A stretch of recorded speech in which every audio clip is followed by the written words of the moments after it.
to the Bleeding Burgundy podcast, a Washington football podcast by fans for fans. With your hosts, Jesse Martin. You want to play rough? Okay. Say hello to my little friend. John Taylor. Quiet, numbskulls, I'm broadcasting. And Keith Gray. The King, your majesty.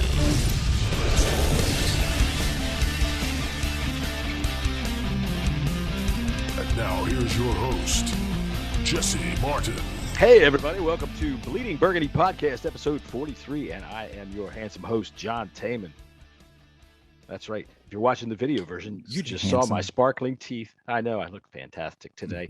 And that was my co-host, my friend Jesse Martin, and over here is my co-host and friend and ambassador of the Washington football team, Keith Gray. Yo, what's going on? How y'all boys doing today? Nice to watch football on a Sunday without any stress. Yeah, it definitely was. Although it was kind of like, I like having early games just to get the stress over with. But then Sunday, it just feels kind of, I don't know, not necessarily depressing, but it's like you're missing something when all the other games are going on, you know? Yeah, that's for sure. I kind of feel the same way, especially because I watch Red Zone all day. You know, if the football team's not playing, I'm watching Red Zone all day. And what I have found is even though Red Zone is cool and it's impossible to turn off, and it takes me forever to take a piss because I'll sit here for 45 minutes waiting for a commercial, having a piss, and they don't have any commercials. Right. But you don't get a good feel sometimes for a game. It's like watching continual highlights over and over and over again. Yeah, no doubt. I have Red Zone. I put it up on the second screen, and even when Washington's playing, I definitely have it up either on my computer or on my phone, or I sometimes get fancy and bring another TV into my man cave and turn it on, so nonstop football all the time. It's kind of Clockwork Orange for me. I never do the two screens. I'll watch the game. The one game that I'm watching, I want to focus in on it entirely, and I'll flip back and forth. I mean, I've been watching football so long, you can time the commercials. You know when to come back. Yeah, that's true. So, a lot of times with the football team too, I'll sync up the radio so I know when they're coming back. But then again, if I change the channel, then I sync it back up again. Do you watch? Do you listen to the radio broadcast? Sometimes, I Bram's hard for me. I'm not a fan yet. But sometimes I do. It all depends on who we're playing and what I don't want to hear, or it depends on who the announcer is that we have, because some of them I just absolutely flat out can't listen. I hate when games are on CBS. I don't like any of them. I like the Fox announcers better. Keith, do you have the radio in Jersey? Like, are you able to get it up there? Yeah, I mean, I can stream it on the app on my phone. I just don't ever listen to it. So I usually go to the non-official sites to watch games. But as far as like this weekend, because our team played on Thursday, I usually get stuck having to watch the Eagles game with my wife, and usually by halftime I find an excuse to go do something if I'm not taking a nap. So but I did painfully sit through and watch that entire game just to have an idea of what the Eagles kind of sort of look like. That was they lost. That's nice. Bland game. No, they're terrible. I don't know. I'll tell you what, we'll get to that in a minute. I'll tell you this. First off, let's still react a little bit to some of the Giants still. The fact that, we beat them, that was wonderful. We scored 30 points. And the fact that they spent the whole fucking weekend crying about an offsides call that was legitimate. Do you care if he was offsides or not? I mean, he wasn't offside, but even if he jumped, even if he was onside, I don't give a fuck. Fuck him. I mean, how many times have we gotten screwed over penalties? Listen, don't move. I just stay in your spot until that ball moves. I mean, that's what they teach my kid during practice. Yeah, so, that loss is squarely on the shoulders of Joe Judge. And he is this famed special teams coordinator coming from the Patriots. There is no reason why he should have his guys jump offsides. It was ridiculous. That loss goes on him. Listen, guy tried to Yeah, guy tried to time the snap count. That's the bottom line, and he was just off. He came very close to timing the snap count. When he jumped, he close. almost stopped in midair. Close. I couldn't believe he was like, "Whoa!" Breaks in midair. Listen, he was trying to make a big play. Yeah, he was trying. You can't fault him for that. You can't. He was trying to make a big play. Listen, these types of things are going to happen in all games. Sure. Right, there's going to be questionable calls. Sure, and listen, it's going to happen to us this season too. It's happened to us in the past. I know. It's already happened to us this year. I'm just talking about game changing. Yeah, a game changing questionable call that could happen at the last seconds of the game. It's going to happen, and the call's not going to go for us. A game changing call could happen at any time during the game. I would put to you that the missed face mask on Antonio Gibson in the first quarter of the Chargers game could have been different in the outcome of that game. I mean, it was a close game. We held their score down, and he had a lot of daylight in front of him, but that dude didn't not only grab that face mask, but turn his head and hold on until he yanked his fucking head off. And the thing is, too, is you guys were sitting at the corner, right? Yeah. You guys had a clear view. From there. I was sitting in an end zone. Right, you could see it, and I could see it. I mean, it was clear as day that should have been a penalty. I mean, and the ref was not even 10 feet from him, like looking right there, right at him.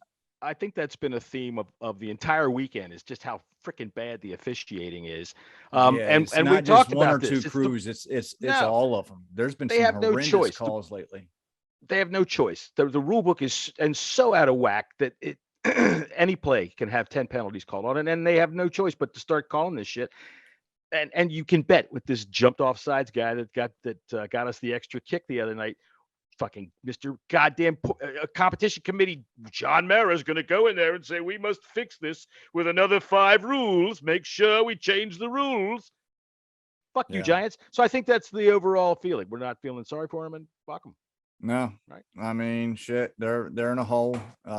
I honestly don't think they are as good as people made them out to be in the offseason, including myself. I even had said I had said that the Giants might be our toughest competition in the division, whereas now I think they might be the worst team in the division with the Eagles. And when we talk about the Eagles, I will explain why. Ain't it nice? So let's talk about the Eagles. All right, Keith, so you watch the Eagles at home with your Eagle fan wife. So what did you think of the game? What did you think of the Eagles and their performance? Boring. Jalen Hurts basically had a few decent plays, where he took shots down the field. I didn't see anything that scared me. You're playing a 49ers team, which, is supposed to be a decent team. The game itself was just very boring. I saw nothing out of it that said, man, I don't want to play these guys. And what I did see was the reason why I said, I think this team is going to be at the bottom of the division. I know that people are like, oh, look at what Jalen Hurts did week 1.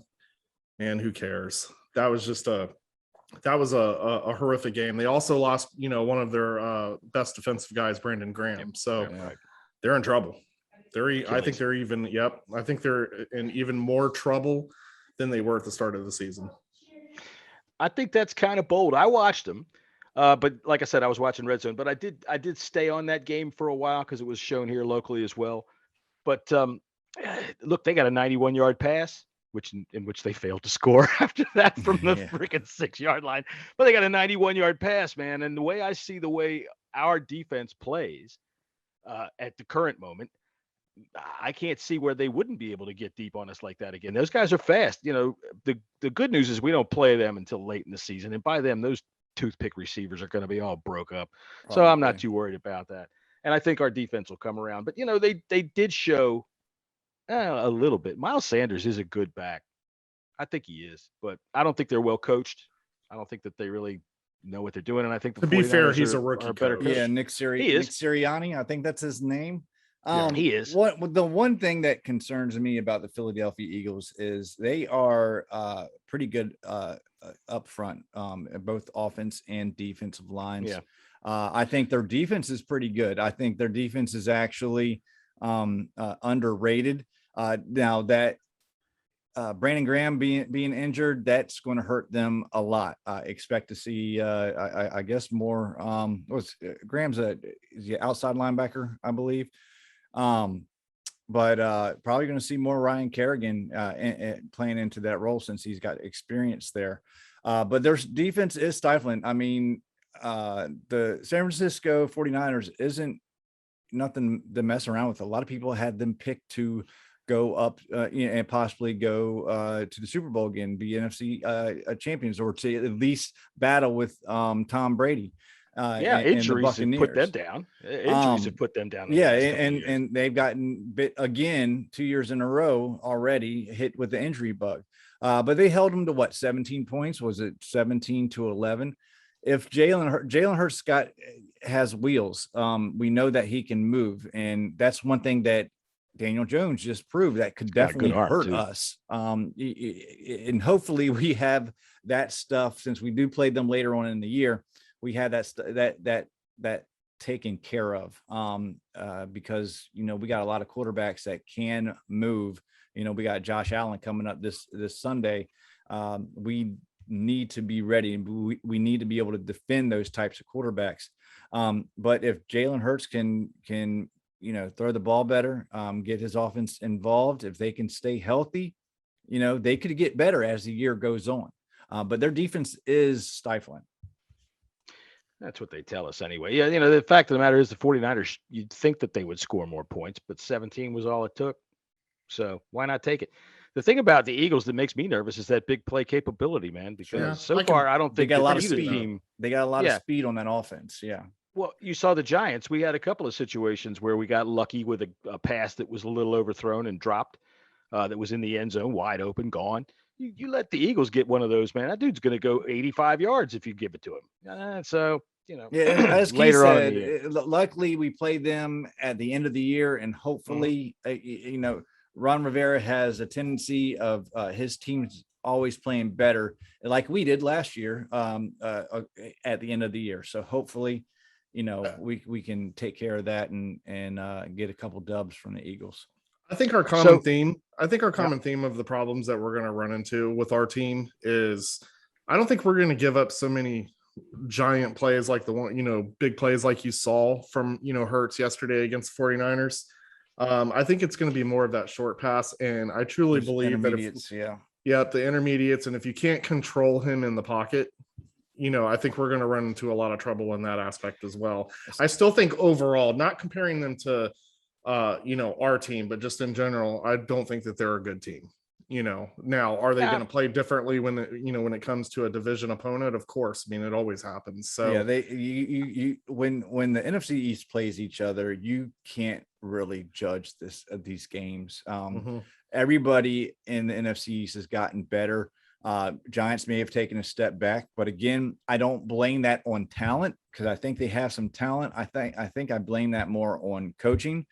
But you can tell the Eagles aren't as much of a train wreck as they were last year. They are starting to put it together. They have gotten a little bit healthy. Their week one game, I mean, they blew out the Falcons. It wasn't close. The Falcons good. So did Tampa. I'm not looking at the Falcons. Tampa whooped their ass, and their defense whooped their ass at the end of the game by snatching the ball and scoring with it again and again. They did, but Atlanta scored on Tampa. Obviously, so did the Dallas Cowboys, and I guess we're going to get to that game in a few minutes as well. Yeah, when we talk about general NFL, I think that the thing I was asking mostly about the Eagles game is not whether or not they're that good, but compared to what we saw yesterday and what we've seen so far out of us, are we that good? And the Eagles might be a better test than we thought. But enough of that. So we got the Buffalo Bills coming up on Sunday. And I mean, I know we got another show between now and then where we're really going to get down into that and figure out how the hell we're going to possibly win this fucking game. But so it's not gonna happen. I was watching Red Zone yesterday, and it was like every 5 minutes they're going over the Bills game. Hey, by the way, they scored again here. By the way, look at this. They kicked somebody's ass here. Look, so that's going to be a tough out. That game was weird. Tua went out early. And they're they didn't have much offense whatsoever after Tua came. Now that score was 14-0 until they didn't have much when he was in the game. That's true, but you still backup quarterbacks are backup quarterbacks, and they really don't they don't have a Ryan Fitzpatrick or a Tua Tagovailoa or however say his name on, the bench over there anymore. I forget the kid that actually came in and started playing. But Jacoby Brissett. Jacoby Brissett. Yeah. Oh, was it Brissett? Okay. It was Brissett.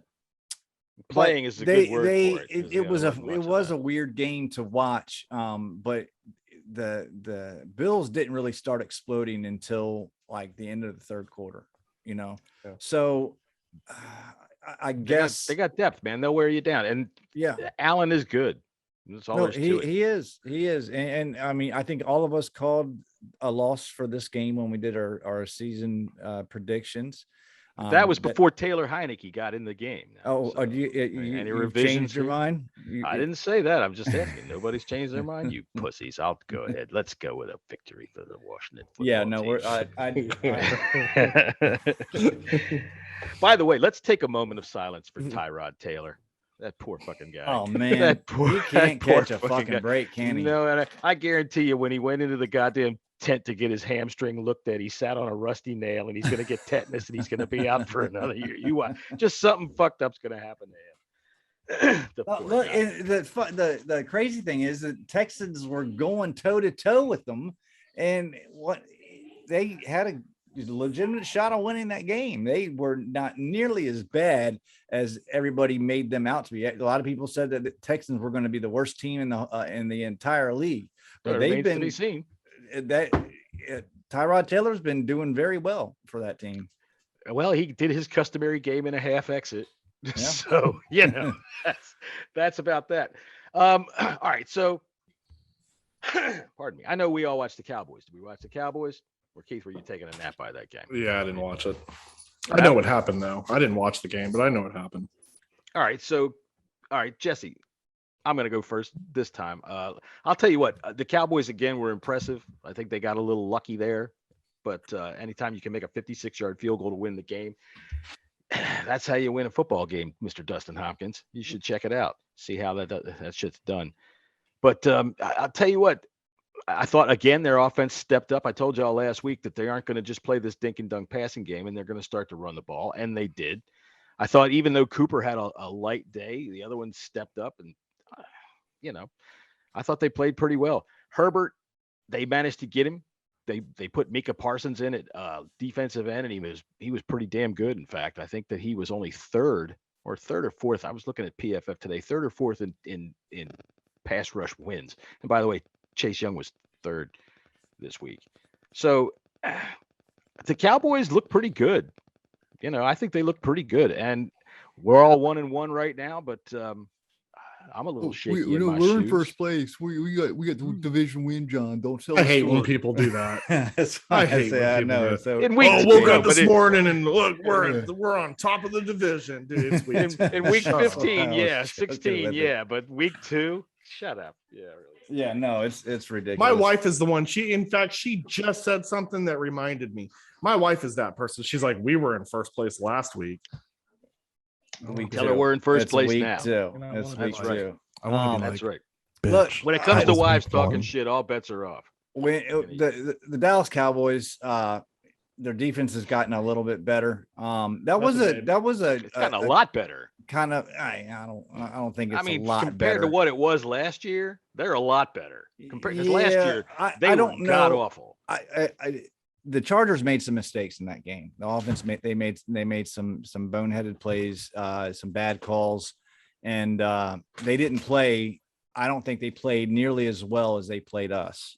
No, I agree. I'm not going to. I think that maybe they got forced into something like that. I'm not going to go out on a limb and say that Dallas's defense has gotten so much better. It's gotten better, but I want to see it a little bit more. Let me explain to you. If you've been eating shit all day and you find a little piece of toast, it's gotten better. Even if it's just a little piece of toast, it's gotten a lot better. You're right. That's where they are. But they were physical. The Chargers defense is pretty good too. They held them to what, 20 points or 23 points? What was it, 20-17, or was it 23-20? It was 20-17. 2017. Yeah. So I mean, I don't think the Chargers defense is played that much better than we played them in week 1. So, I'm gonna, pass judgment until I keep seeing that Dallas Cowboys defense, see if they can still do it, because Brady, they put almost 40 points on them. They're a machine now. They really are. They are a machine now.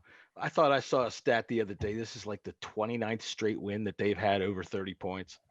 That's they crazy. had so I can't remember the Gronk. They scored points. Gronk caught his 102nd touchdown from Tom Brady. Yes, 102 touchdowns. Yes, I know, because from a tight end.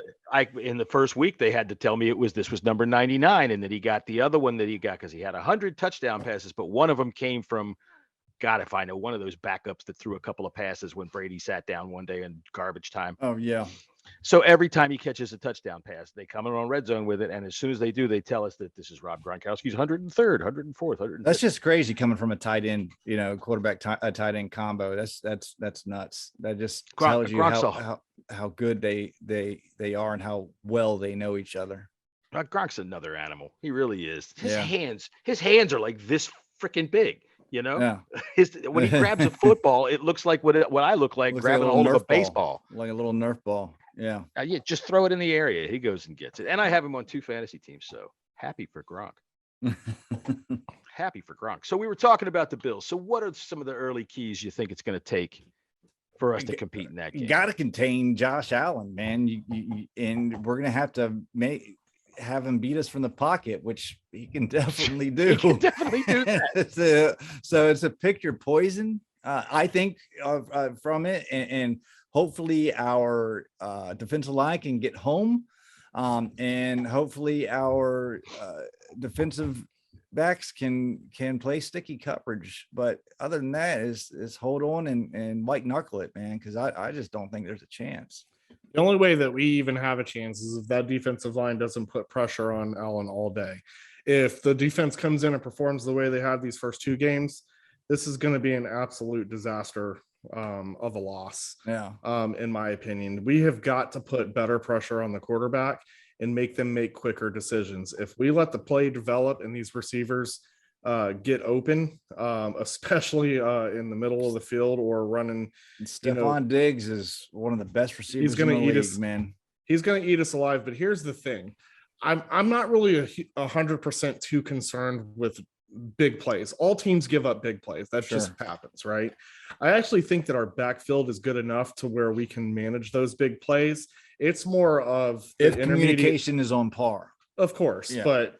I feel like that the intermediate, passing game is going to kill us all year long. And so what I'm hearing is our linebackers suck. Correct. From both of you. Our Correct. Linebackers suck, and I think for Jamin Davis. And I think that the only way that we can control that sorriness is if we can quickly apply pressure to the quarterback. And we just have not seen that in these first 2 games. And, again, I just keep going back to last season. I remember as I was troll Keith, I was actually, for the fun of it, of Twitter, not as the fan, but as the troll, waiting for Chase Young to not be good, because I wanted to go on Twitter and I wanted to play around with the fans and, our so-called number 2, here we go, Chase Young, the savior of the franchise. But, I wasn't able to do that because, as each week was going along, the defense was improving every game and got better. Got better every game. And as a fan, I would prefer to be excited about that than be troll Keith and, trash a guy who clearly is a difference maker in a game. So we also, another thing with that pressure, we have got to force turnovers. If we do not force turnovers in this game, we are in trouble. We cannot go back and forth battle with this team. They're too good. So we need some cheap turnovers. We need some forced fumbles. We need some pressure on the quarterback. That's the only way that we're going to fix our linebacker problem this season, is the way our linebacker problem is part and parcel with the pressure problem, because not everybody can get home with the front 4 every play, and a lot especially of teams come with creative blitzing, but we can't. These offenses, they're playing the quick game too. Right. And these guys, they can't keep up. They can't cover the intermediate pass routes in the middle of the field or into the flat. They just can't do it. So we're going to need 200% improvement from both Bostic and Holcomb. That's a direct challenge from all three of us, boys. Sure. So pick it up, stick it up. Let's go.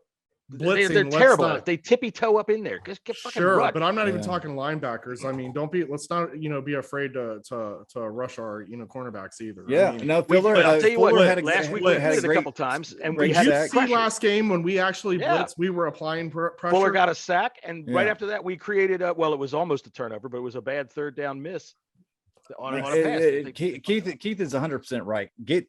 Get pressure, get hands in the face, knock them around. And yes, we did that a little bit better in the Giants game. We did. That's good. It was still but we lack need to of do it blitzing more. calls. Yeah, we need to do it more. We need to have Jamin Davis on the field more often. Yeah, Fuck a Holcomb. Like 35-40% of the game. Listen, he's not going to learn unless he's on the field. And the more he's on the field, the better he plays, and that showed last week in the Giants game. He was our highest rated defender. Now PFF. Now listen, PFF. I know some people swear by PFF. There's context that's missing when it comes to PFF scores. Okay, but you saw it. If you're watching the game, and I went back and rewatched the game, and especially I focused a lot on the defense because the offense is moving, and you could tell that by starting both of the to. games. It's starting to. Yeah. Our biggest concerns is on this defense, and I focused a lot on these linebackers. And every time that Jamin Davis is on the field, his reactions are quicker to the ball. He made 2 or 3 really, really good a touchdown saving play. And he stuck one of the running backs right in the hole. He stuck Saquon Barkley. Yeah, over and over. He needs to be on the field. If we're listen, our linebackers suck anyways, so it should be an issue to have a rookie that's going to make mistakes. Have him in there when our linebacker room out there anyways. Being unable. Yeah, Holcomb's just inept. He can't do it. Yeah, he doesn't read shout right. out He doesn't to know John Allen, man. Oh, he's a monster. I mean, he's earning that contract that he signed. Absolutely. Not only does this guy love playing for the team, but he has been a monster. He has been if he's got 3 sacks so far, three in the season. I don't know the total. He got 2 in the Giants game. I don't know that he got one. I think he got one. Got a half he got one in seeing it. Well, go ahead, Keith. Sorry. If I would have stayed on the last episode before I threw my temper tantrum, that's who my game ball would have went to. This guy, like I said, nothing but impressed. This guy. Right. Yeah. And let me tell you, in that one sack, man, when he literally, like, I know he tweeted about it and said suplex city, and it wasn't exactly a suplex, but it's funny how he didn't get flagged on that one, but then Chase Young got flagged for. Go ahead. Sorry. Exactly. That shit was. That's so what I was stupid. going to say. It was very stupid. But again, Chase Young is going to get that hatred from the refs. I thought that was a clean call. You're not supposed to land on them like that, no matter what. And they're going to call it every time. They're going to call that. It looked like he put his when it was in slow motion. It looked like his shoulder went into him when it was in slow motion. But you did it full speed. It wasn't intentional. It wasn't like he was driving him into the ground. It's just gravity. It's how it works. It was his pure force. And like I said, I've always had an issue with calls like that being called, as if you expect that person to be able to control not only his weight, but his body at full speed motion. And that's what he was. He was full speed. Exactly. So it's physics. Either way, but back to my original point, shout out to John Allen. That's would have been my game ball on the last episode. This guy is balling out, and I hope it continues. Yeah, no doubt. All right, so against the Bills offensively, what do you think we got to do? I think we just got to keep rolling, keep doing what we're doing. Taylor Heineke is doing a fine job. He needs to maybe. I think we need to get Gibson a little bit more involved than what he was. I want to see more McKissick out there too. I mean, when McKissick's on the field, he makes plays. That's going all the way back from last year. You saw that 55-yard catch that set up the touchdown. I think more balls out the flat, more running. What was it? 13 rushes. I think Gibson had something like that. He has a 4.8 yard average for the season, which I think is outstanding. I want to see that up to about 17 to 20 rushes per game. I think. Everything that Heineke's doing, the Giants wanted him in the pocket. He beat them when he was in the pocket. So I don't think our offense is going to have that much issues scoring. I don't know if we're going to be able to score enough to keep up with the Bills, but I think if all three phases have to complement each other to be able to even come close to winning. They're going to say that you look nice, don't you? Your uniform is sharp. Exactly. Keith, what were you trying to say? No, I wasn't trying to say anything. I'm in agreement. First of all, I'm an old school guy. I've always felt that no matter what, when you run the ball and you constantly keep pounding the ball, you're going to open up your passing game. I mean, unless you're back down, 14, 17 points. Then obvious, that's an obvious. Like but I'm talking, start of the game, just keep pounding the ball, even if it seems like you're not getting anywhere in the beginning. Just keep pounding it. Don't. You got to let that passing game open. I think that with Heinicke under center now, and especially what we saw from the last game, I can definitely backtrack some of the things that I saw. He hung in the pocket a lot more on a lot of plays than I thought he would. He didn't panic. What was impressive to me is, and we saw it in that playoff game against Tampa, the guy can put the ball where it needs to go. There's no question. And he proved that again when, was it Jones? Is it Seals Jones? Jones, yeah. Yeah.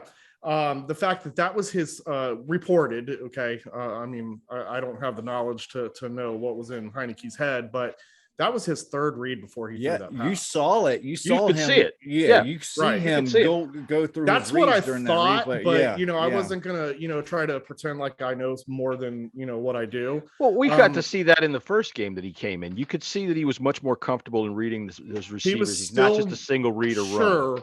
But I still felt that he was running more often, but I think he kind of had to. He settled down. He had to because the offensive line did not play well that game. Now, they played a little bit better than I saw in the second. I know Joey Bosa on the other side pushing a rookie around. Either. Yeah. So, that's true. I think that first half of the first game was a wake-up call to the whole entire offensive line. And they have continuously gotten better ever since the second half. Well, what I'm becoming confident in is that Heinicke can put the ball in difficult situations for those receivers to catch. I think that a key for us is we've got to take longer shots down the field. We did not do that in the second game. I think that we can't play drive. Huh? Yeah, a 2-play drive. Sure, but I'm talking throwing long ball. Throw the long ball down the field. I mean, let's keep opening that up by doing that. And Heinicke can do that. He can get the ball down. There was a few plays. If you go back and watch that there was people open. He just did not see them. And that's not necessarily a knock. I mean, he still made positive. The plays that he made was positive, but there was that DeAndre Carter that would have been a touchdown. I think there was another Cam Sims throw open probably 35 yards down the field, would have probably been a touchdown if he would have thrown it, but he didn't go that route. I mean, he's still relatively inexperienced. I mean, even though he's not he's played 3 games. Yeah, he's 3 games in. He's not a young quarterback, but he's inexperienced. So hopefully with time. So with the film work. What I like about him most is his composure. No, absolutely. He does not seem to not panic. Too big for him. In the first 2 games, when he came in week 1, he didn't panic. Week 2, I didn't see him panic at all. He literally just went in and played the game. And then what I did like seeing afterwards, we didn't see him panic coming in off the street to play a playoff game against Tom Brady. True. We didn't see him panic that day. Very true. But you know what? In that situation, and that's true. But in that situation, he didn't have nothing to lose. He had nothing to lose. Yeah, I almost think I would have went in and not panicked because I would have been like, well, if I suck, I ain't coming back. My key to the game is this. On offense, you were mentioning the offensive line and how they're getting better. All right. I think play to their strength. Gibson's got a 4.8 yard average. I'd like to see us run the ball at least 30 to 33 times a game this game, whether it's any combination of the three running backs. I want to try to control the clock, because this is a team where if you don't, and they can do it anyway. They'll score on you real quick. They'll get down the field real quick, especially Gibson if our defense doesn't get home. I'd like Gibson to see 24 touches for Gibson is what I'd like to see. I mean, if that works, I still worry about his health a little bit. But 30 carries or 30 touches by a running back, I like that, because you still have 30. Yeah, between the three running back, between the three of them, I want to see about 30 to 33 rushes this game. So, and I want to be able to end the drives with touchdowns, because otherwise they're just going to fling it right down the field. They're going to be in front of their home crowd. By the way, Hard Farmer Chris, dude, jump through a table, smash a fucking table, go over there and smash a table. Did you see the idiot this weekend that smashed? That was on fire. The one that was on fire. Yeah, you people are crazy. They're good fans, though. I like the Bills Mafia. That's my second favorite fan base. My favorite fan. If I was like an orthopedic surgeon up there, I'd be real happy with them, because they are constantly coming in before the game. It's my favorite fan base. I can't stand our fan base. I'm just kidding. Our fans are stupid. Their fans are stupid too, but they have more fun in the tailgate. I think all fans are stupid. All fans are stupid. Yeah, I think all 32 it doesn't matter who you root for. They're all stupid. Yeah. Speaking of stupid, we got a phone call coming in, unless you've got something left to say. My wife just looked at me like, I'm not stupid. The phone's ringing? Phone's ringing. Yeah. Let's answer it. All right.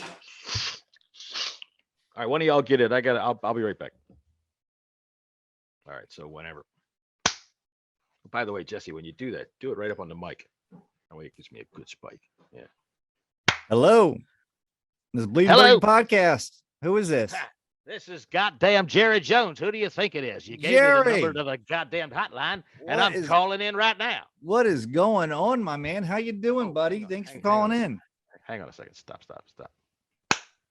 I got to change. I want to record my voice on this other system, so hang on a second. All right, test. Y'all can hear me? Yeah. Shall I redo it? Just start off picking up the phone. Hello, Bleeding Burgundy Podcast. Hey there, boys. This here's your best buddy, Jerry Jones, calling in from Los Angeles, California. Jerry, how you doing, man? Thanks for calling in. Not a problem. Look here, I know y'all's nice, happy Washington football team's feeling pretty good about yourselves. You went down there and you beat up on the Giants, and that's always easy to fun to do. I like to do that myself. So I just wanted to call up and make sure y'all saw that game against the Chargers yesterday. Hope you saw your masters down there. Yeah, we saw it, and I'd like to congratulate you, as much as that hurts us. That was a good win against a good team. We played them pretty tight week one. I get you. They are all right. I got to tell you, they're okay. They got a roommate in that their stadium. It's kind of funny. You go walking around the place, there's Rams crap all over the place. I don't even think they even know where their goddamn locker room is. They had to get the valet to show them where it was. So I want to start with your defense. It seems to be playing better.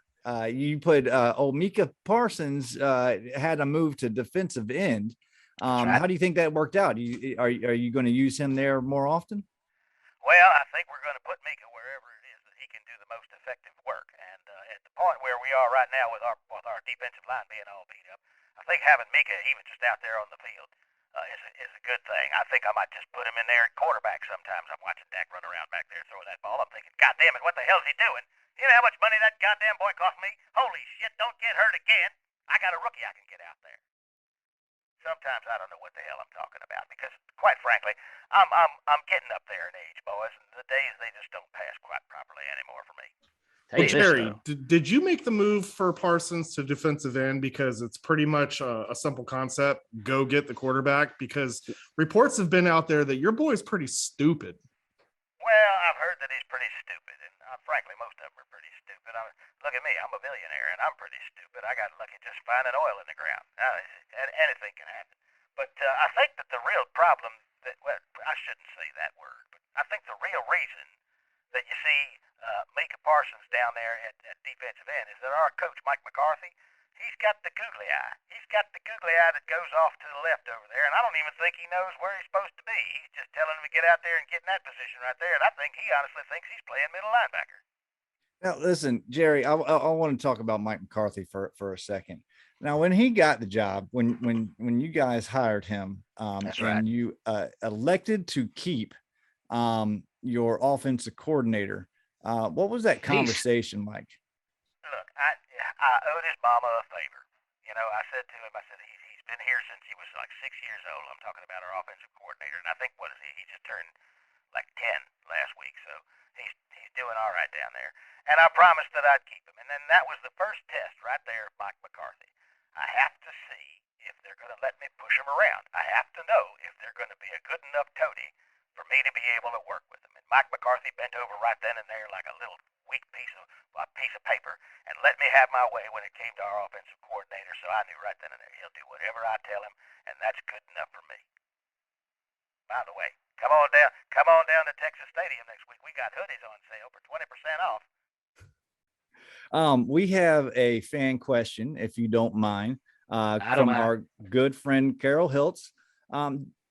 Jerry, did you pay the refs off to cancel the last Chargers touchdown? Well, you know, I tell you something right now. I do resent questions like that. People ask me that all the time. Jerry, did you pay him off for this? Did you pay him off for that? How come Michael Irvin got to push off all the time? Who'd you pay off for that? And the fact of the matter is, you don't have to pay off anybody. You just find like a nephew or a niece or something like that, and you give them a ride after school, and then you tell that referee, listen, if you want to see this little boy again, then you make the call that Jerry wants you to make. And then that's all you really have to do. There's no financial transaction. Excuse me, I was sitting with somebody that had the COVID, I think. But there's no money to have to trace around, no chance the police get involved. Just, hey, make the call that Jerry wants you to make, and this little boy comes home. But of course not. I wouldn't do anything like that, I swear. There's rumors that you are famously known for having fun with glory holes. Is that true? You know, I'll tell you something. One time I said that when I was on TV, that I was looking for some glory hole, and everybody laughed and thought that was funny, and they said, you know, it's just Jerry, he's old, and that's what they call something where you drill into the ground and you find some oil. And the fact of the matter is, no, I was wanting to stick my dick through a hole in the wall in the bathroom and get it sucked off by whatever's on the other side. So when Jerry wants some glory hole, Jerry's going to get some glory hole. Our buddy Malcolm Pickett asked if you got some while you were in L.A. Well, no, not of course. In L.A., they've got much nicer accommodations. Getting the glory hole is when you're in some kind of a toilet like Houston. That's when you go get yourself a glory hole. But when you're in L.A., they're top notch. And all you got to do is put them on your boat and say, let's go on out to sea. You got a ship that can withstand the entire Pacific Ocean, and you get 3 miles out, and it's game on, baby. Anything Jerry says. Jerry, let's roll this back into football here, right? I thought we were. This is the perks of being the owner of the Dallas Cowboys. So, Jerry, after the first 2 weeks, I know that you're paying attention to your division rivals. That's right. That's why I called your little podcast here, so I could talk to some people that were stupid enough to follow the Washington football team. Honestly, you follow Dan Snyder around, all you're doing is picking up garbage and crap. You know that, right? Well, my grandmother and Jesse's cousin will be happy to know that you called in. There are longtime listeners. So Jerry, back to the question. So with you paying attention to your division rivals, right? How does Jesse's grandmother look? She ever been out on a big ship? I can't answer that question, Jerry. Jerry, you got to reel it back in. Hey, Jerry is not particular. Listen, so after seeing what you saw the first 2 weeks, how do you think our matchup's going to look? You think Dak's going to do well? Oh, I think Dak is fantastic. Let me tell you something. One thing I know about in our business, if you're paying a man that much money, you better damn sure like him, or at least pretend that you like him. And I'm pretending that I like him right now because he did play well against the Buccaneers. And yesterday he did good enough for us to win. Now, what he does against your boys, I'm not even thinking about that because from what I'm told, that doesn't even happen for several months. And By God, I might be dead by then, so I'm not even concerned with that sort of thing. All Jerry wants to do is get some while I'm out here in L.A. I done got my victory. My ship is parked in the harbor. I want to fly on down to San Diego, or excuse me, sail on down to San Diego, maybe pick up my helicopter, fly it back, and then put it on the boat, and find somebody's grandma and take 'em out to sea. Jerry, do you like Dak? I love Dak. Well, we know, but do you love Dak because it's almost as close to saying dick? No, Jerry doesn't play that way. I can guarantee you this. I've had myself had the pictures of all kinds of compromising photographs taken, but you've never seen me one with a dick in my hand. That's for sure. Now, when Jerry goes to get the glory hole, the rules are you don't go looking on the other side of the curtain, if you follow my meaning. So, hey, who knows? I'm a rich man. I've been drunken on my ass on peyote many times. I don't know what the hell I've done sometimes, but wake up with a little bit of a smell. Jerry, we appreciate you coming on our show again. And if it's okay, we'll try to get a hold of you in the future before our matchup. And thanks, man. And Jerry, what's that code again? Go ahead. What's that code again for your hoodies? Oh, yeah. The code again to get a 15%, what did I say, 20% off of hoodies all next week is Jerry will fuck your aunt. All right, Jerry. Thank you. All right, bye-bye. He's one of the most influential and beloved singers of our time, Harry Sphincter. Hey, Daniel Jones, you and the Giants can fuck off. Yes, all your favorite Harry Sphincter hits in one volume. Songs like Fuck You, Daniel Jones. Fuck you, Daniel Jones.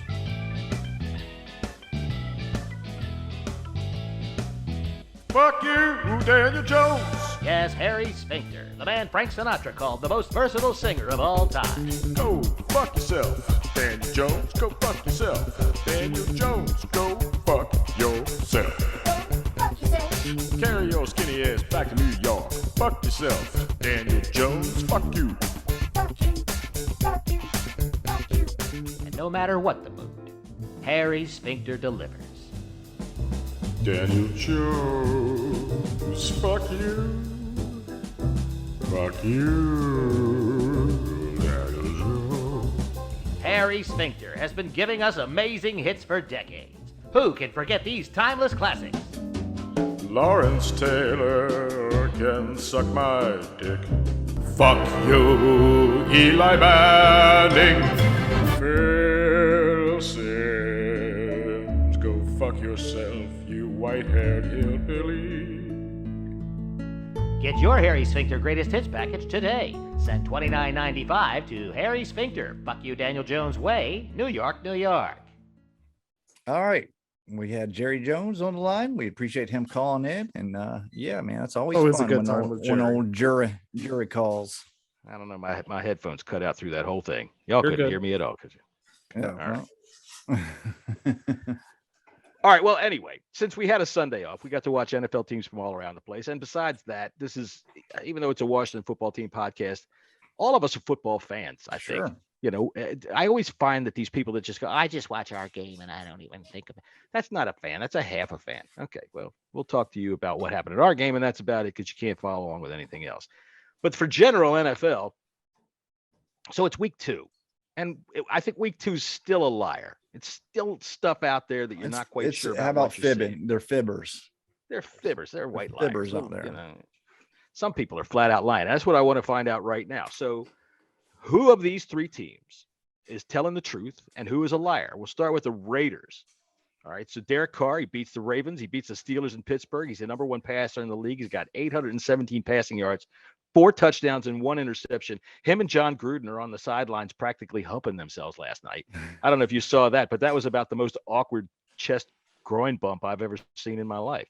That was kind of awkward. It definitely was. Well, yeah, baby. Rub my dick with me, you Derek. Can I get somebody to rub dicks with me? I like the Raiders. I think they got some explosive playmakers. They got Darren Waller. I like old Hunter Renfrow. And Derek Carr, man, say what you want about Derek Carr. Dude can play ball. He is now. He is he's doing really good. Their defense is still suspect, but it's better than what has been in years past. I think that they are.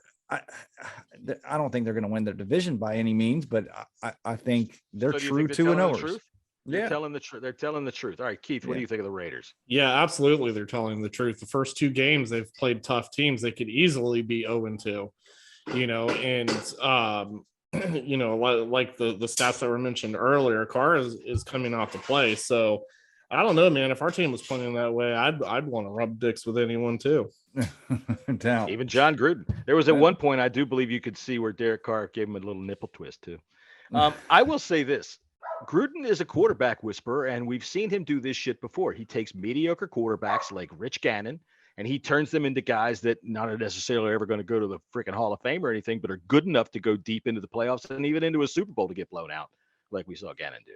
But whether or not I've put the Raiders on that, I don't know. But I think they're telling the truth at the moment. If they stay healthy, I've always liked Derek Carr. I think Derek Carr's got a bad rap. I think he's an above average quarterback. I wanted him here. Yeah, me too. It's been weird with Derek Carr and John Gruden. A lot of people have said that they don't think that Gruden actually likes Derek Carr. I don't know the way they were rubbing each other. If they don't like each other, they were at least on some ecstasy or something. They must have bonded over the summer. I can see them too. You see them two just rubbing on each other. Hey, want to rub dicks? Great touchdown. Let's rub dicks. A great pass there, Derek. But no, with Gruden's eyeball popping up, right? Old Chucky. Oh my God. Hey man. Oh, I'm not dicks, go where I'm gonna think. So I think that with the combination there of Derek Carr starting to play well and Chucky's involvement is not an accident. Gruden's been known to do this kind of stuff. That's true. So we'll see. All right. So now what about another quarterback, Sam Darnold and the Panthers? They're 2-0.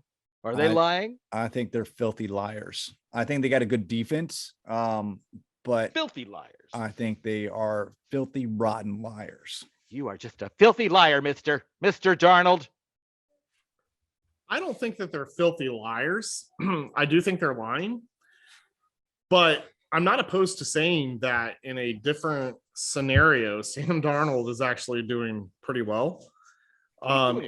And if you kind of look at the Jets in their current situation, Zach Wilson ain't doing great. You mean there's the same situation they've had for the last 25 years? Zach Wilson, I think, is going to be the next Sam Darnold. I mean, I don't see it. Ruined by the Jets, right? So listen, there was a lot of us that were like, absolutely not. We don't want this guy here. He sucks. I still don't. Definitely don't. I don't think he is what his numbers are showing right now. But Jesse hit the nail on the head. The reason why the team has looked decent now and why they're 2-0 is because of that defense. Their defense is hella good right now, but they're liars. I need to schedule for that defense coming up too. They're on Thursday Night Football this week. Continue the consistency with Darnold, and I might change my mind. Yeah, that's exactly what I was going to say. I need to see it for a season, and possibly more before my mind would change on a Sam Darnold. Like I've been saying, even when we were going through the, before we got Fitzpatrick, of all the quarterbacks that might come, they were trying to give him away and they couldn't do it. Yeah, they were trying to give him away. I never liked him coming out of USC. He was highly touted by some, but then also some was like, you want to stay away from him. So, but he's going to have to prove it to me. It's a crazy coincidence though. He leaves the Jets. I don't think anybody can succeed in New York or with the Jets. 100%. People go there to die. I felt bad for Morgan Moses when he signed with them. But his numbers aren't bad either, though. They're good numbers for a quarterback. So again, it's week 2. I'm not, I'm not giving the guy a Hall of Fame jacket. I don't think the Saints defense is anything to really write home about. But it never has been. Whooping up on the Jets last week in week 1, I think. And they've had some major injuries as well too. But I'll give it to him. Jameis Winston, he went back to being. I don't know what's going on with that. See, because that was so weird to me. And everybody, on all of the post game shows were like, "Well, they had 7 coaches that were out for." Does he need 7 coaches on the sidelines? You're not yelling at him. Don't throw it to the other guy. Don't throw it to the Panthers. I think you're seeing the same Jameis Winston as you saw in Tampa. Yeah, he had some great games in Tampa. Great game. Yeah, exactly. Hot and cold. And that's what you're going to get with someone like he threw Jameis 2 Winston. picks yesterday, but he got sacked 4 times. And that's going to throw off pretty much any quarterback's game, I think, for something like that. But I do think that the Panthers are liars. I'm not a believer in Sam Darnold. The only thing I think that Sam Darnold is good for is to be like an ice cube tray model. I think that you could probably make a good rectangular cube out of his or head a hat model. He's got a big old head to model. If you're wanting somebody to model fucking flower pots, maybe, planters, big old fucking house planters and shit. All right. So we're all in agreement that the Panthers are lying. Christian McCaffrey is a beast, but lying. So another quarterback, Teddy Bridgewater and the Broncos. This one's because a lot of people wanted Bridgewater here too. And look, to me, the AFC West is upside down right now. The Broncos beat the Giants and the Jaguars, which is not really all that impressive. Yeah. But Teddy's thrown 4 touchdowns and no picks. I don't know if you saw him last week, man, but he's got a linebacker coming at him in his face. He takes his eyes off of downfield and basically punches the dude in the jaw to get himself some yardage, gets some clearance from him, and then throws a touchdown pass. Yeah. He's playing really well. Well. You do have to consider his opponents. I mean, the Jags are just they're the first pick in the draft. Urban Meyer could be out of there before and not by being fired, but he could quit before he swears he won't. The season's over with. I don't know. This one's hard for me because the Broncos have a great defense. They've had a good defense for a long time. And now that Von Miller is back, it's that much better. So I'm going to say it's the truth. Unfortunately, Jerry Jeudy got injured. I think he's out. I want to say he's out for the season. For a good while. But I think Teddy Bridgewater is the right type of game manager to just manage the game. And they always run the ball well, but they're not managing the game. He's throwing the shit out of it. That's true. He's playing really well. If they can protect him, Teddy Bridgewater was supposed to be the Vikings franchise quarterback before he got hurt, and he was was well on his way before that gruesome injury. Now that he's getting a chance, last year, things just didn't work out in Carolina. They didn't have a great offensive line. They didn't have great skill players, but you put them in a different situation. Some people just work in different situations, and I think that's what we're seeing here. That's for sure. Because when I was a showgirl, I was terrible. But now that I'm a graphic designer, I have definitely found my niche in life. By the way, I forgot what my by the way was. Keith, on to you. You're on still. Oh, there you go. Yeah. So I'm going to go with liars. Teddy Bridgewater is a good quarterback. He does make that team better, in my opinion. I still think that they need more pieces in order to move on from that mediocre team, in a sense. So I will stick with my thoughts on them being liars. At the end of the day, you got to play better teams, in my opinion, to be called truth. Yeah, sure. Especially in that division. You got the Raiders in that division now. Yeah, you've got to play better teams. Be 2-0 in order for me to say you're the truth in this aspect. They are a good team though, so I'm not going to sit here and trash and say, oh, they shouldn't be 2-0. I mean, I just don't see it being consistent when they're actually playing, very competitive teams. So I'll go with liar, but I get where Jesse's coming from too, because again, they do have a good defense, so anything can happen. But if you were to ask me these same 3 teams, there's great chances, they could change, with the Panthers and with the Broncos. In 2 weeks of time, things can definitely change. I think opponents do have a lot to do with it. Again, the Giants, they're not a very good team, and the Jags are probably the worst team in the league. But the AFC West, I think the Jets are going to fight with that too. We went after the Texans, and that very well could be with Taylor not Yeah, we'll see how bad his injury is, but the Texans are a lot better than they are a hell of a lot better. I was actually, with my league that I'm doing, we're a survival league. I was actually going to attack the Texans, and I wish I wouldn't have, because I only got 10 points out of the Browns against them, this past week. And man, I wish I would have went after the Jets like I did. But I think you should always take whoever's playing the Jets. That's who you're taking. Well, that's how I won my league. That's how I won the money. You do. Whoever's playing the Jets. Yeah, I won $750 last season. Went 17-0 in a league that's never been done before, and all I did was attack the Jets. And of course, you had to make a couple crucial moves, but I made the right moves. Anyways, going back to, this season, I mean, I think the Jets and the Jags are going to compete for the worst record in the league. Yeah. We should add. It depends on which one of those quarterbacks comes around first. Yesterday, Zach Wilson had something like 3 interceptions in 3 straight attempts. They gave, he threw a pick, they scored. They gave him the ball back. He got it on a kickoff. Threw a pick, they scored, gave him the ball back, and he threw a pick again. And I think, ultimately overall, these are rookie quarterbacks. If anyone expected these quarterbacks to come in and light up the league with these types of teams that they're on. I know.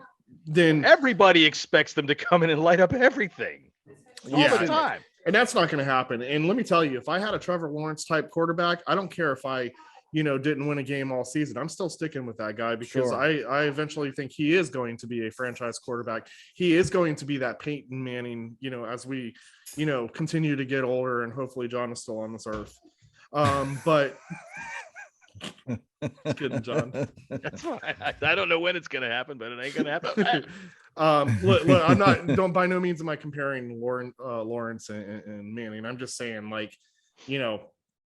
if we didn't have, if the fans didn't have patience with Peyton Manning back in the day, or that's Troy true. Aikman, right? I mean, he was awful. He was awful, terrible. So I mean, and they were terrible. You don't have social media back in those days. If you did, it would be a completely different story, because then people can convince each other how bad they are and act Peyton like Manning would be trying to climb out of a dumpster if it was up to the fans. Yeah. See, I'm old. Back in those days, you had to open your window and yell out for your name. Fucking Peyton, he fucking sucks. That was social media. Yeah. So we should add another team to this list about either truth tellers or liars. And that's the San Francisco 49ers. With their injuries that they've had, they got Jimmy G. Truth as to what they're doing. Yeah, I mean, are they? We're seeing what they're capable. I think they're going to figure it out. As long as they keep putting together wins, they don't have to be impressive wins. I haven't looked at their schedule, but that's why I picked those 3 teams. I didn't pick like the Buccaneers or the Cardinals. Yeah. By the way, way to go, Kirk Cousins. Had yourself a great game, didn't you? Way to go. Classic Kirk. But you know what they focused on too, right? Media's like, Kirk had a great game. He had a great day. With that comes a loss, though, baby. Take an L. That's what the guy does. The one thing Kirk didn't have was a stupid Giants nose tackle jumping off sides. That's true. Hey, listen, and I'll be the first to admit, though, if Kirk Cousins was on this squad right now, take away Fitz, take away Heineke, we probably would be a better team. But we would be not doing the way same the cookie thing. crumbles. Yeah. We'd be doing the same thing they are, because he just does that. And 84 million certainly eats up a lot and plays a huge role. But I'm just last week we played in primetime. Kirk would have got blown out 41-3. Exactly. Yeah, give credit where credit's due. But this guy always seems to have great games, but just can't get the W. It's just the way it is. He did play well from the red zone that I saw. He did. Yeah. But that's typical Kirk. It happens. It is. He played well most of the time. He just got bad juju, man. He's just got bad juju, I guess. Whatever teams you own, they just can't. Stephon Diggs leaving told me everything that I needed to know. But Adam Thielen's a damn good receiver. He's not hurting so for receivers. And Justin Jefferson and this other new kid that they've got. And he's banged heads with Thielen too, though. So I mean, it's just the guy's just weird, man. He is weird. He is weird. And I mean, if you really want to see how weird he is, go watch some videos of his father in his church. And see how weird he can be. No, he's not that kind of. Oh, you're talking to your dog. I thought you were talking to me, because I'm looking at something else. I'm looking ahead till next week to see what other interesting games there are on the schedule. The guy's like, look at me. Look at me. I drive a van and I park in the FedEx lot with my van, but once 84 million. Like, come on, man. Like, the dude, just whatever. So he has to play the Seahawks next week. Seahawks, who got beat at home after having a big lead. And man, I'll tell you what, Derrick Henry, he's a grown man, and they can't catch him running down the sidelines after he runs them over. You know, that was a game where you would not have given Tennessee much chance to win. You know, Seattle has the home crowd, but didn't make much difference.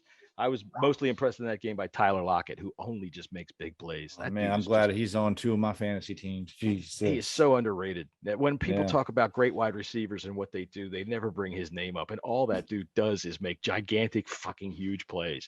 There's a big game that I'll be highly interested in. The Rams and Buccaneers. That's going to be a good game next week. Yeah, that'll be fun. I see that the Broncos, who Keith thinks they might be the truth, they play the mighty Jets, so we're going to probably be asking about them again next week. Talk about a soft schedule. No shit.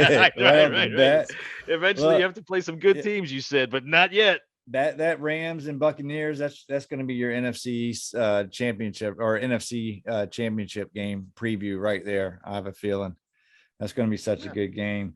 The who does the Giants? Oh, the Giants play the Falcons. Giants play the Falcons. God, that would be the worst game to have to watch. Imagine if you lived in like South Carolina and that was the only game that you got to watch. Yeah, that would suck. Oh, that would suck. The Eagles play the Cowboys on Monday Night Football next week. So that's going to be an interesting one. I think we'll tell that game's going to tell us how good that Eagles defense is and how good that Cowboys offense is, because the Eagles defense is formidable. I do believe. It's just the rest of the teams. And remember, next week 20% off Cowboys hoodies. Just remember the promo code Jerry Jones is a senile old fuck. You know what? I thought it was Glory Hole was the promo code. I think that gets you a ball cap, or at least a pat on the head. I don't know, but all right, Keith, wrap us up. No, I was just basically going to say that I think the thing that we've got to be concerned with in this division more than anything else is the receivers that these division opponents have. I think Devontae Smith is going to be an absolute monster for the Eagles as he continues. They've got speed. CeeDee Lamb is a force to be reckoned with in this league. If he can hold on to the ball and because he has like 2 or 3 drops a game. He does. But again, this is his second year, right? That's true. But if he can hold on to them instead of dropping them, he's going to have monster. Agreed. I'm not going to use. I just hope he keeps dropping them. He'll catch the. Uh-oh, obviously his job is to catch the ball, but true at the end of we've got some problems in our division, and if these teams continue that. We got some problems on this podcast. Yeah, he's having some issues with his audio there, but it did make some good chiming sounds. That was kind of neat. All right. So he's right though. We do have some issues against some of these receivers that are in the division. And we're built up front. Got to go get the that's quarterbacks. true. That's the bottom line. That's going to be. We got a big test next week, and we'll talk about it more on Friday. Yeah. All right. Friday. So until then, you can catch Jesse at. Go ahead, say yours because I don't ever. JESSY S24 Jesse's 24. And Keith is at KG Skins 26. Right. Don't pester the other guy. He gets pissy about it. And I'm at Bang Radio Hour. If you want to find me on Twitter, if you don't, then whatever. I don't care. Fuck off. Whatever. I would do it for you, but whatever. So anyway, while I'm being passive aggressive, let's just say that's it and hail to the team.